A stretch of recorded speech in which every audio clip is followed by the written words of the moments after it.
Hey guys, it's Jeannie, the Cheerful Heart, back with you with our Bible reading plan, reading the Bible in 365 days. I'm so excited you're on this journey, and we are on day 17. You've done wonderful. If you've happened to prime this video and you want to catch up, please do so. If not, just start here and go out and you can catch up later. There's several links below. The first one is a takeaway sheet. It is where you can take each passage that is read and write something that is spoken to you. There's also a checklist where you can check off each day as you do it. And then there's also some more informational items below as well. Today, we are still reading out of the One-Year Bible, the NIV.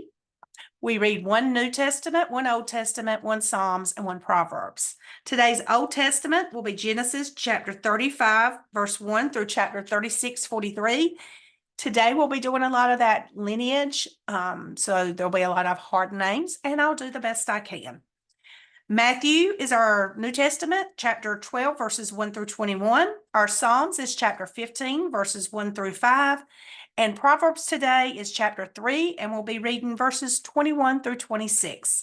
So let's get started on our reading plan, reading the Bible through 365 days. We're starting in Genesis 35, verse 1. Then God said to Jacob, Go up to Bethel and settle there, and build an altar there to God, who appeared to you when you were fleeing from your brother Esau.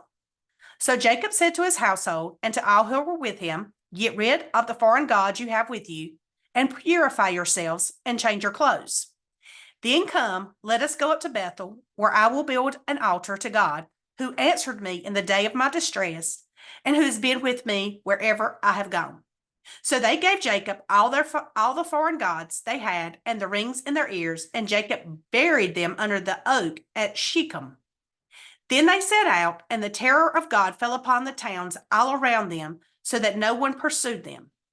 Jacob and all the people with him came to Luz, that is Bethel, in the land of Canaan. There he built an altar, and he called the place El Bethel, because it was there that God revealed himself to him when he was fleeing from his brother. Now Deborah, Rebekah's nurse, died and was buried under the oak below Bethel, so it was named Allon Bakuth. After Jacob returned from Padan Aram, God appeared to him again and blessed him. God said to him, Your name is Jacob, but you will no longer be called Jacob. Your name will be Israel. So he named him Israel. And God said to him, I am God Almighty. Be fruitful and increase in number. A nation and a community of nations will come from you, and kings will come from your body. The land I gave to Abraham and Isaac, I also give to you, and I will give this land to your descendants after you. Then God went up from him at that place where he had talked with him. Jacob set up a stone pillar at the place where God had talked with him, and he poured out a drink offering on it. He also poured oil on it. Jacob called the place where God had talked with him Bethel. Then they moved on from Bethel. While they were still some distance from Ephrath, Rachel began to give birth and had great difficulty.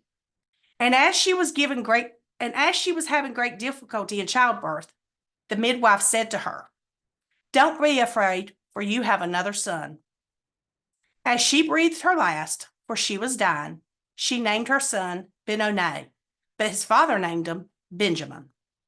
So Rachel died and was buried on the way to Ephrath, that is Bethlehem. Over her tomb, Jacob set a pillar, and to this day, that pillar marks Rachel's tomb. Israel moved on again and pitched his tent beyond Migdal-Edar. While Israel was living in that region, Reuben went in and slept with his father's concubine, Bilhah, and Israel heard of it. Jacob had 12 sons. The sons of Leah, Reuben, the firstborn of Jacob, Simon, Levi, Judah, Issachar, and Zebulun. The sons of Rachel were Joseph and Benjamin. The son of Rachel's maidservant, Bilhah, was Dan and Naphtali. The sons of Leah's maidservant, Silpad, were Gad and Asher. These were the sons of Jacob who were born to him in Paddan Aram. Jacob came home to his father Isaac in Mamre, near Kiriath Arba, and that is Hebron, where Abraham and Isaac had stayed. Isaac lived 180 years. Then he breathed his last and died, and was gathered to his people, old and full of years. And his sons Esau and Jacob buried him. This is the account of Esau, that is Edom. Esau took his wives from the women of Canaan, Adah, daughter Elon the Hittite, and Oholibamah, daughter of Anah, and granddaughter of Zibeon the Hivite, also Basemath, daughter of Ishmael, and sister of Nebaioth. Adah bore Eliphaz to Esau, Basemath bore Reuel, and Oholiab bore Jehush, Jalam, and Korah. These were the sons of Canaan who were born to him. These were the sons of Esau who were born to him in Canaan.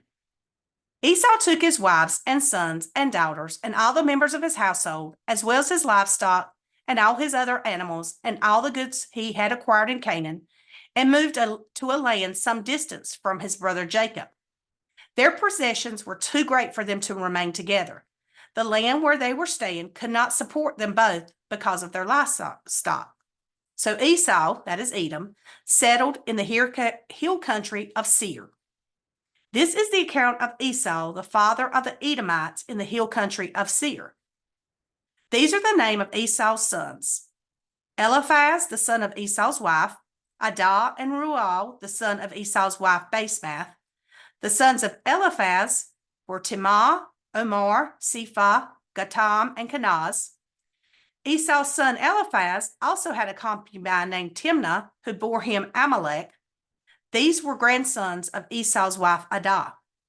The sons of Reuel were Nahath, Zerah, Shema, and Mizah. These were granddaughters of Esau's wife Basemath. The sons of Esau's wife Oholibamah, daughter of Anah, and granddaughter of Zibeon, whom she bore to Esau: Jeram, Jalam, and Korah. These were the chiefs among Esau's descendants. The sons of Eliphaz, the firstborn of Esau: chiefs Timah, Omar, Sephah, Kenaz, Korah, Gatam, and Amalek. These were the chiefs descended from Eliphaz in Edom. They were the grandsons of Adah. The sons of Esau's son Reuel were chiefs Nahath, Serah, Shema, and Mizah. These were the chiefs descended from Reuel in Edom. They were grandsons of Esau's wife Basemath. The sons of Esau's wife Oholibamah were chiefs Jush, Jalam, and Korah. These were the chief descendants from Esau's wife Oholibamah, daughter of Anah. Verse 19. These were the sons of Esau, that is Edom, and these were their chiefs. These were the sons of Seir, the Horite, who were living in the region: Latan, Shabal, Zibeon, Anah, Dishan, Ezor, and Dishan. These sons of Seir in Edom were Horite chiefs. The sons of Lotan, Korah, and Hammam. Timnah was Lotan's sister. The sons of Shabal were Avan, Manahath, Ebal, Shapho, and Onam. The sons of Zibeon were Aya and Anah. This is Anah, who discovered the hot springs in the desert while he was grazing the donkeys of his father Zibeon. The children of Anah were Dishan, Olamah, daughter of Anah. The sons of Dishan were Himdan, Eshban, Ithran, and Kiran. The sons of Ezor were Bilhan, Zavan, and Akan. The sons of Dishan, Uz, and Aran. These were the Horite chiefs: Latan, Shabal, Zibeon, Anah, Dishan, Ezer, and Dishan. These were the Horite chiefs according to their divisions in the land of Seir. These were the kings who reigned in Edom before any Israelite king reigned. Bela, son of Beor, became king of Edom. His city was named Danabath. When Bela died, Jobab, son of Zerah from Bozor, succeeded him as king. When Joab died, Husham from the land of the Timonites succeeded him as king. When Husham died, Hadon, son of Beda, who defeated Midian in the country of Moab, succeeded him as king. His city was named Aphith. When Hadad died, Samalah from Masrekah succeeded him as king. When Samalah died, Shaul from Rehoboth on the river succeeded him as king. When Shaul died, Baal-Hanan, son of Achbor, succeeded him as king. When Baal-Hanan, son of Achbor, died, Hadad succeeded him as his king. His city was named Pau, and his wife's name was Metabal, daughter of Madrid, the daughter of Mizal.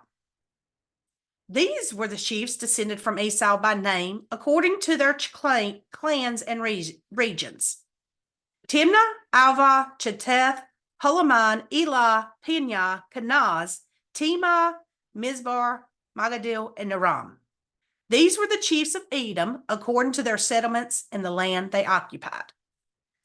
This was Esau, the father of Edomites. That's a lot of names, but the lineage is in here for a reason, and we have to remember it's in here for a reason. There's nothing not in this Bible that God did not place for a reason. So now we go to Matthew chapter 12, verses 1 through 21.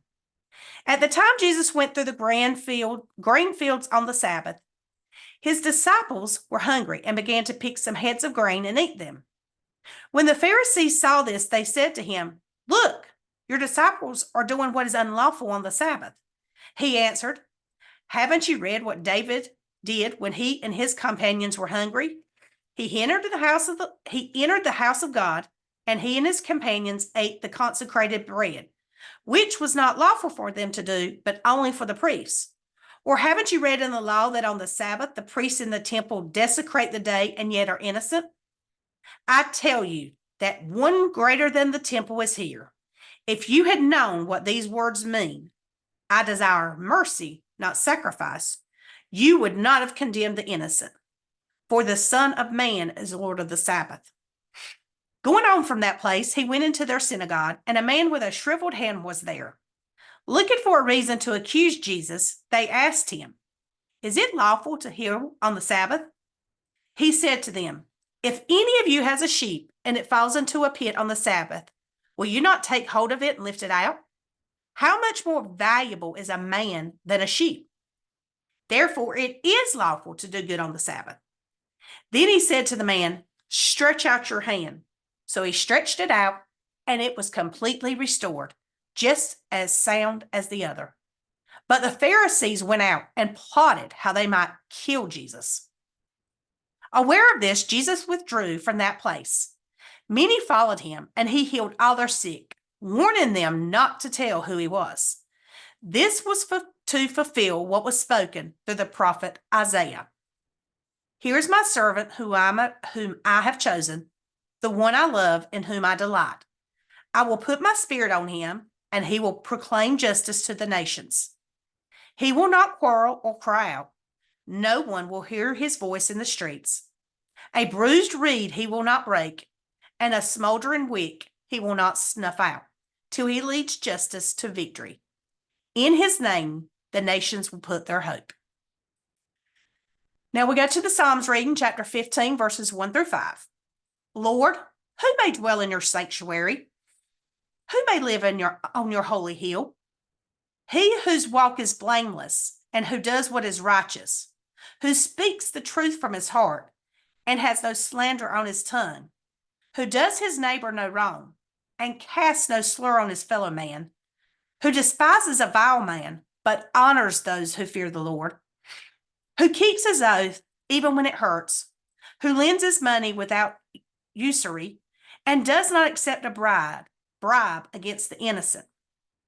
He who does these things will never be shaken." Proverbs chapter 3, verses 21 through 26. "My son, preserve sound judgment and discernment. Do not let them out of your sight. They will be life for you, an ornament to grace your neck. Then you will go on your way in safety, and your foot will not stumble. When you lie down, you will not be afraid. When you lie down, your sleep will be sweet. Have no fear of sudden disaster or of the ruin that overtakes the wicked. For the Lord will be your confidence and will keep your foot from being snared."